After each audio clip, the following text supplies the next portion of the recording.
Hi நண்பர்கள் அனைவருக்கும் வணக்கம். இப்போ நம்ம எங்கே இருக்கிறோம் அப்படின்னு சொல்லி பார்த்தீங்கன்னா, ரெட் ஹில்ஸில் இருந்து ஆவடி போகிற ரூட்டில், அதாவது காட்டூர் சிக்கோ இருக்குது பார்த்தீங்களா, அந்த காட்டூர் சிக்கோவிலேருந்து ஒரு 200 மீட்டர் லெஃப்ட் ஹேண்ட் சைடில் ஒரு இது இருக்குது, ஒரு தோட்டம் ஃபுல்லாக காம்பவுண்டு போட்டிருக்கும். காம்பவுண்ட்னா கம்பி வேலி மாதிரி போட்டுட்டு உள்ளே வந்து செடிங்க நெட்டு வச்சுருக்காங்க.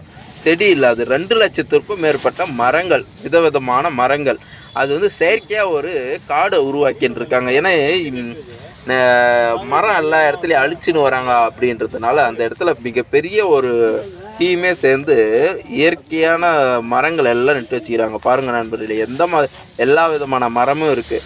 அந்த இடத்துல வந்து உள்ள ஆடு மாடு எதுவுமே உள்ளே வந்துடக்கூடாது, நட்டு வைக்கிற செடிங்கெல்லாம் வேஸ்ட்டு பண்ணிடக்கூடாது, நசிஞ்சிடக்கூடாது, கடிச்சு இது பண்ணிடக்கூடாதுன்னு சொல்லிட்டு சுற்றி அந்த வலை மாதிரி நெட்டு கட்டுறதுக்காக அங்கே கட்டி வச்சுருக்காங்க. அது மட்டும் இல்லாமல் அங்கேருந்து இன்னொன்று காஞ்சிபுரத்துக்கு பக்கத்தில் அதே போல் ஒரு குளத்தை சுற்றி ஒரு 20 ஏக்கருக்கு, ஒரு 20-25 ஏக்கர் கிட்ட ரவுண்டப் பண்ணி நெட்டு மாதிரி கட்டுறதுக்காக நம்ம வண்டியில் ஏற்றின்னு போகிறோம் நண்பர்களே.